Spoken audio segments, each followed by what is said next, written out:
Hi, I'm Matt DeTurk, the Events and Special Programming Coordinator at the Little Theater.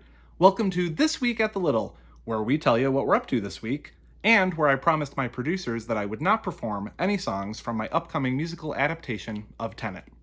Two new films have opened at the Virtual Little this week: The Fight and I Used to Go Here. Both so good that I have guests to talk about both of them. Double prizes. First up is The Fight, a documentary about a scrappy group of ACLU lawyers fighting against injustices committed by the Trump administration. The Fight was a selection of this year's One Take Film Festival before COVID 19 took its toll on our Little Theater events calendar. So, who better to tell us about The Fight than One Take programmer and number one documentary champion, Linda Maroney? The Fight is coming to the Virtual Little Theater this week. And it's about these four different battles. And it's about trans rights in the military.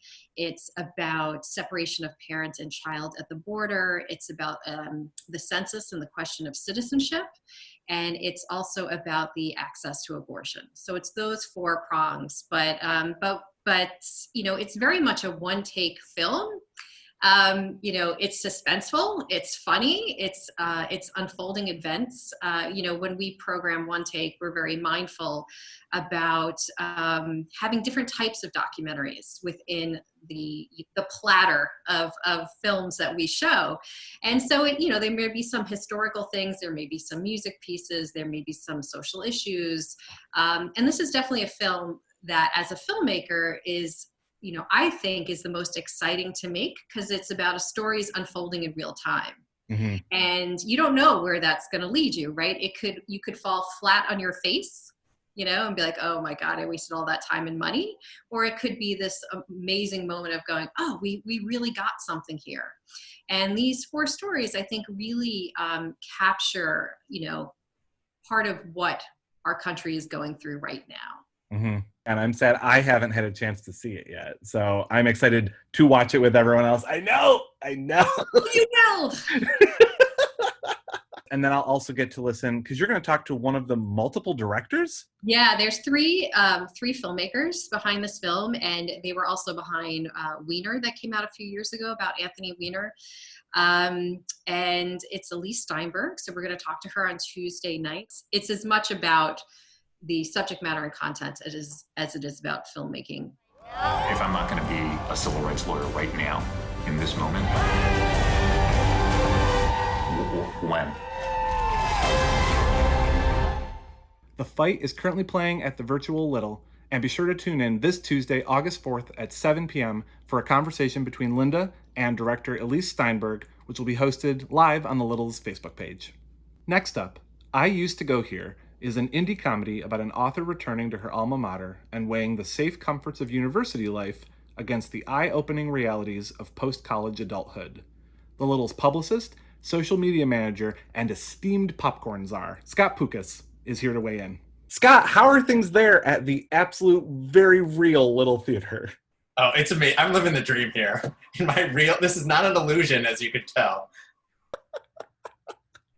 I love it. That's perfect. So I started at the Little in the summer. So I have a soft spot for these very low budget, short indie summer comedies like this that are just, I don't know, they just charm me. They're not trying to win awards or be anything beyond what they are, but I have a soft spot for them. I just eat it up. It's really neat. I'd like to talk about Jillian Jacobs too, because she is terrific. She's really underrated. I mean, she was great in Community. She was very good in Love, which that's what I had in mind when I first saw her, was her character in Love, even though this character was a lot different. But she just is good. She can be charming. She can do the comedy, the drama. She can do it all. She can carry a movie. Like, she should be in more movies like this. She's great. The scene at the beginning where all their friends are pregnant, and they're at the baby shower, and they're like, get in here, and they have her do her book, and she's like, I don't like the cover of it, though. I just thought that was perfect, like, subtle, like, because she was annoyed, but it was also played off as comedy, but it was just a really good character moment. She wasn't happy with the book, and you couldn't tell. And I thought they did a good job with her sample too, and she was reading in the class. So I remember I was like, this doesn't sound like a very good book. Yeah. But I like the students, like the poetry was really good. I really like that one student's story about the 3-armed man that was stabbed. I was like, I want more of that. I wanted to mention her former college house, and I thought that like it was. I feel like it's one of those movie plots that in lesser hands could feel extremely forced. Like she comes back and like integrates herself into their life, sort of a thing. And I felt like this was so believable that everyone who lived there would be like, "Hey, yeah, come on in. Like, come on and look at the rooms and everything." I don't know. I just thought it was really sweet. They were like sweet. I liked the relationships. Like when the two students were up there and they were going to hook up in the room, and she was charging her phone, and you're really uncomfortable. You're like, oh no, she's going to get caught. But then it cuts to the scene and they're giving her advice, and they're doing their Instagram stalking him with her. I thought that was really sweet, and it was believable that they would be friends. And I thought that dynamic was really, really fantastic.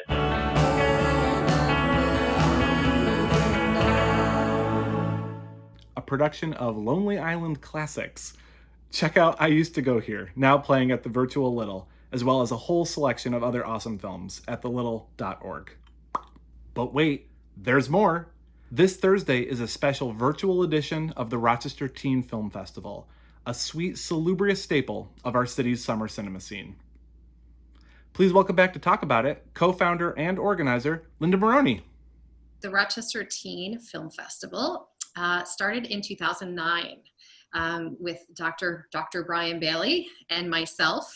We founded it, and it was a way to create an authentic film festival experience for filmmakers in the greater Rochester area, whether it was urban, suburban, or rural youth.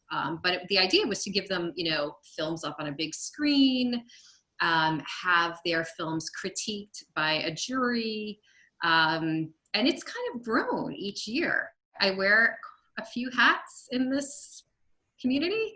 And it's probably the most fun one that I do each year. Typically what we do every year is the submissions come in, and it just films that are 10 minutes or less, and they could be music videos, PSAs, narratives, docs, pretty much anything. We leave it open to them.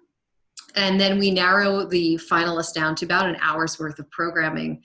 And then each finalist gets an award, a certificate. We usually put a bag together.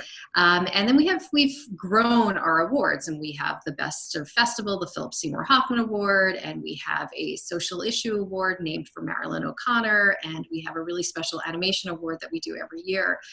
And this year things were a little different. just a little.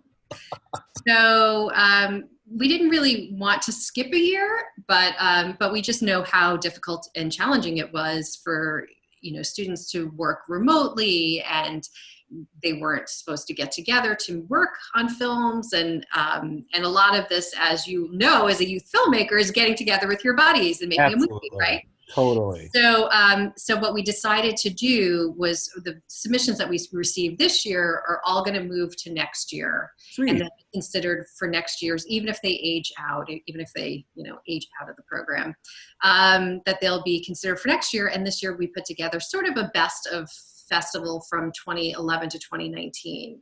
2009, 2010, we couldn't find access to those films anymore. But the other ones we have, and it's not just who won Best of Festival, but we really wanted to put together, okay, here's some animation, here's some music, here's some narrative, here's some doc. So it's like a little place setting of different styles and genres of films that we've had over the years. And what was really fun is that we reached out to as many of the filmmakers that we could find. And they created little intro videos of their project, of their experience at RTFF, and where they are now. And I don't want to give too much of that away, but it's really, some of them were like, what? So it's really, really fun to see all of that put together. And they were all, like, everyone that I was able to get a hold of was really excited to participate and have such warm memories of the experience and want to see it continue. streaming right here on the Littles YouTube channel. Don't miss this special Best of the Rochester Teen Film Festival, Thursday, August 6th at 7 p.m. Coming up on August 14th, Little in the Lot is a new chance to experience food from the Little Cafe outdoors in our parking lot, with accompanying music from father-daughter duo The Prestons, followed by father-daughter musical comedy Hearts Beat Loud. Masks are required and tickets are extremely limited. What? Already? Okay, wow, that's awesome. Tickets for Little in the Lot apparently sold out in under 2 hours, which is amazing. So congratulations to those of you who were able to actually get one. For everybody else, make sure that you keep your social peepers tuned to the Littles weekly e-newsletter, as well as our social media channels for any announcements on awesome upcoming events that we have throughout the rest of the year. And I feel like this is the point where I'm supposed to mention, if you liked any of our content on YouTube, be sure to like and subscribe.